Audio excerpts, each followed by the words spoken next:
بسم اللہ الرحمن الرحیم۔ تعلیم الاسلام حصہ دوم کا پہلا شعبہ تعلیم الایمان یا اسلامی عقائد۔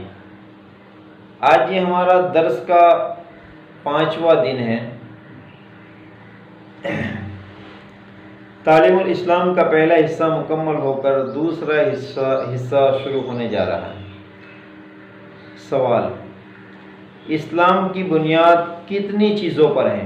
جواب: اسلام کی بنیاد 5 چیزوں پر ہے۔ سوال: وہ 5 چیزیں جن پر اسلام کی بنیاد ہے کیا ہیں؟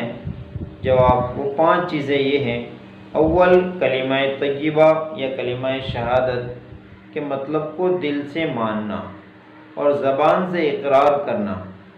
دوسرے، نماز پڑھنا۔ تیسرے، زکوٰۃ دینا۔ چوتھے، رمضان شریف کے روزے رکھنا۔ پانچویں، حج کرنا۔ اسلام کی 5 جو بنیادیں بیان کی گئی اس میں نمبر 1 یہ کہا گیا کہ اول، کلمہ طیبہ یا کلمہ شہادت کے مطلب کو دل سے ماننا اور زبان سے اقرار کرنا۔ زبان سے اقرار تو ہر کوئی جانتا ہے کہ لا الہ الا اللہ محمد رسول اللہ، یہ اشہد ان لا الہ الا اللہ و اشہد ان محمد عبدہ و رسولہ، اس کا زبان سے پڑھنا۔ دل سے ماننے کا کیا مطلب؟ دل سے ماننے کا یہ مطلب ہے کہ اللہ کے سوا کوئی معبود نہیں اور محمد صلی اللہ تعالیٰ علیہ وسلم اللہ کے سچے رسول ہیں، یعنی اللہ کے احکامات اور جناب محمد الرسول اللہ صلی اللہ تعالیٰ علیہ وسلم کی تعلیمات پر میں دل سے یقین رکھتا ہوں، مانتا ہوں کہ دنیا اور آخرت کی کامیابی اسی راستے پر ہیں۔ اس کے علاوہ دنیا اور آخرت کی کامیابی دنیا کے کسی مذہب، دین اور کسی عقل مند شخص کے پاس نہیں ہے۔ یہ ہے دل سے ماننے کا مطلب۔ ایک تو ہے کہ کسی کے کہنے پر انسان زبان سے پڑھ لے لیکن اندر سے دل مطمئن نہ ہو تو پھر وہ اس کے اندر ایمان کی بنیاد مکمل نہیں۔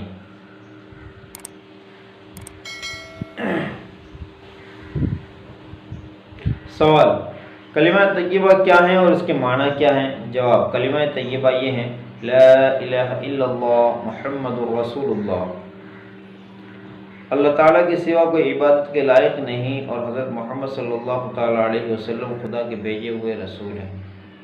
سوال: کلمہ شہادت کیا ہے اور اس کے معنی کیا ہیں؟ جواب: کلمہ شہادت یہ ہیں: اشہد ان لا الہ الا اللہ و اشہد ان محمد عبدہ و رسولہ، اور اس کے معنی یہ ہے: گواہی دیتا ہوں میں اس بات کی کہ خدا تعالیٰ کے سوا اور کوئی عبادت کے لائق نہیں، اور گواہی دیتا ہوں میں اس بات کی کہ حضرت محمد صلی اللہ تعالیٰ علیہ وسلم اللہ کے بندے اور رسول ہیں۔ میں ذرا ان سوالات کو، کتاب کو جلد اس لیے پڑھنے کی کوشش کرتا ہوں کہ اب کتاب کے 4 حصے ہمیں مکمل کرنے ہیں، وقت بہت کم ہے، لہذا کوشش کرتا ہوں کہ میں تھوڑا تیز پڑھوں، جہاں سمجھانے کی ضرورت پیش آئے گی میں انشاءاللہ آپ تمام حضرات کو سمجھانے کی کوشش کروں گا۔ سوال: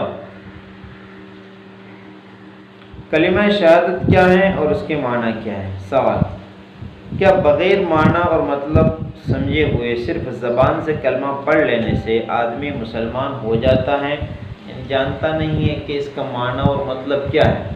جیسے مثال کے طور پر کہ اگر کوئی غیر مسلم ایمان لانا چاہتا ہے تو شروع میں وہ نہ اس کا معنی جانتا ہے نہ مطلب جانتا ہے، جو مسلمان اسے کلمہ پڑھا دے وہ پڑھ لیتا ہے، تو کیا اس طرح پڑھ لینا کافی ہو جاتا ہے؟ جواب: نہیں، بلکہ معنی سمجھ کر دل سے یقین کرنا اور زبان سے اقرار کرنا ضروری ہے۔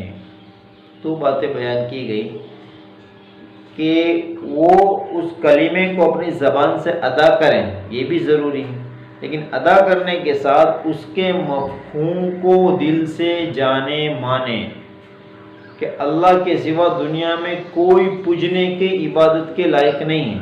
وہ دل سے مان لے اس بات کو کہ اللہ نے مجھے جو ایک سر دیا ہے وہ ایک ہی معبود کے لیے مرتے دم تک رہے گا، یہ ایک سر صرف ایک ہی در کے لیے خاص ہیں، بار بار ہر ایک کے در پہ نہیں جھکے گا۔ یہی کلمے کے پہلے ورڈز کا مفہوم لا الہ الا اللہ کہ اللہ کے سوا کوئی معبود نہیں، عبادت کے لائق نہیں، تو اس کو دل سے ماننا۔ محمد الرسول اللہ اور محمد صلی اللہ تعالیٰ علیہ وسلم اللہ کے پیغمبر ہیں، اوتار ہیں، اللہ کے بھیجے ہوئے برگزیدہ بندے ہیں، وہ اللہ کی تعلیمات احکامات ہمارے تک لے کر آئے ہیں، اس کو دل سے ماننا کہ وہی تعلیمات کے مطابق ہم زندگی گزاریں گے، اسی میں ہماری کامیابی ہے۔ سوال: دل سے یقین اور زبان سے اقرار کرنے کو کیا کہتے ہیں؟ جواب: ایمان لانا کہتے ہیں۔ سوال: گونگا آدمی زبان سے اقرار نہیں کر سکتا تو اس کا ایمان لانا کیسے معلوم ہوگا؟ یعنی جو بندہ بول نہیں سکتا تو پھر وہ زبان سے تو بول نہیں پائے گا، تو اس کا ایمان معتبر ہوگا یا نہیں؟ جواب: اس کے لیے قدرتی مجبوری کی وجہ سے اشارہ کر دینا کافی سمجھا جائے گا، یعنی وہ اشارے سے یہ ظاہر کر دیں کہ خدا تعالیٰ ایک ہیں اور حضرت محمد صلی اللہ تعالیٰ علیہ وسلم خدا تعالیٰ کے پیغمبر ہیں۔ کتنا آسان مذہب ہے دین اسلام کہ گونگے شخص کی مجبوری، اس کے گونگے پن کو اس کی مجبوری قرار دیا گیا اور کہا کہ وہ زبان سے اقرار کر دیں، اشارہ کر دیں تو وہ کافی ہے۔ سوال: مسلمانوں کو کتنی چیزوں پر ایمان لانا ضروری ہے؟ جواب: 7 چیزوں پر، جن کا ذکر اس ایمان مفصل میں ہے۔ آمنت باللہ وملائکتہ وکتبہ ورسلہ والیوم الآخر والقدر خیرہ وشرہ من اللہ تعالی والبعث بعد الموت۔ ترجمہ: ایمان لایا میں اللہ تعالیٰ پر اور اس کے فرشتوں پر اور اس کی کتابوں پر اور اس کے رسولوں یعنی پیغمبروں پر اور قیامت کے دین پر اور اس بات پر کہ دنیا میں جو کچھ اچھا یا برا ہوتا ہے سب تقدیر سے ہوتا ہے، اور اس بات پر کہ مرنے کے بعد پھر زندہ ہونا ہے۔ خدا تعالیٰ کے ساتھ مسلمان کے عقیدے یعنی اللہ کی ذات کے ساتھ ایک اسلام و ایمان قبول کرنے والے، اسلام قبول کرنے والے مسلمان کے عقیدے کیا ہونے چاہیے؟ سوال: خدا تعالیٰ کے ساتھ مسلمانوں کو کیا عقیدے رکھنے چاہیے؟ جواب: نمبر 1، خدا تعالیٰ ایک ہے، اس بات کا نظریہ رکھنا چاہیے۔ یہ وہ باتیں ہیں جس میں دنیا میں کبھی بھی کسی سے کمپرومائز نہیں کرنا چاہیے ایمان والے کو۔ نمبر 1، خدا تعالیٰ ایک ہے۔ نمبر 2، خدا تعالیٰ ہی عبادت اور بندگی کے لائق ہیں اور اس کے سوا کوئی بندگی کے لائق نہیں، یعنی عبادت صرف ہم اللہ تعالیٰ ہی کی کریں گے، اس کے علاوہ کہیں بھی کسی بھی جگہ اور کسی کے ساتھ بھی یا کسی ورڈز میں بھی اگر عبادت کا مفہوم نکلے گا اور وہ خدا کی ذات کے علاوہ ہوگا تو مسلمان کبھی اس کی عبادت بھی نہیں کرے گا اور اس طرح کے ورڈز کو اپنی زبان پر بھی نہیں لائے گا۔ نمبر 3، اس کا کوئی شریک نہیں، کوئی پارٹنر نہیں خدا کا۔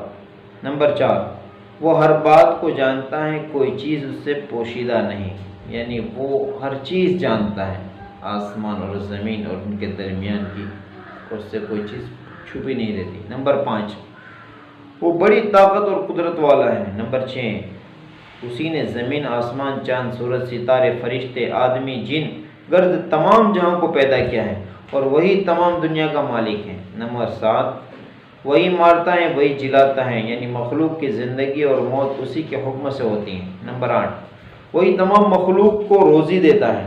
نمبر 9، وہ نہ کھاتا ہے نہ پیتا ہے نہ سوتا ہے۔ نمبر 10، وہ خود بخود ہمیشہ سے ہے اور ہمیشہ رہے گا۔ نمبر 11، اس کو کسی نے پیدا نہیں کیا۔ نمبر 12، نہ اس کا باپ ہے نہ بیٹا نہ بیٹی نہ بیوی، نہ کسی سے اس کا رشتہ ناتا ہے، وہ ان تمام تعلقات سے پاک ہیں۔ یہ کس کے بارے میں کہا جا رہا ہے؟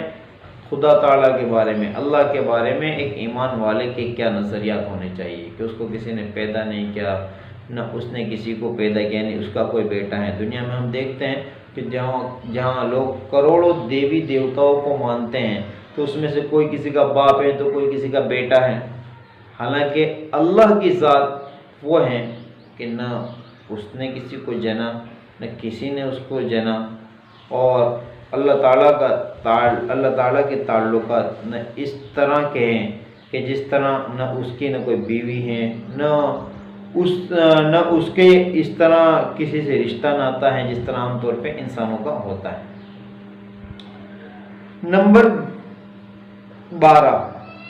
نمبر 13 سب اس کے محتاج ہیں، وہ کسی کا محتاج نہیں اور اس کو کسی چیز کی حاجت نہیں۔ نمبر 14 وہ بے مثل ہے، کوئی چیز اس کے مشابہ یعنی اس جیسی نہیں۔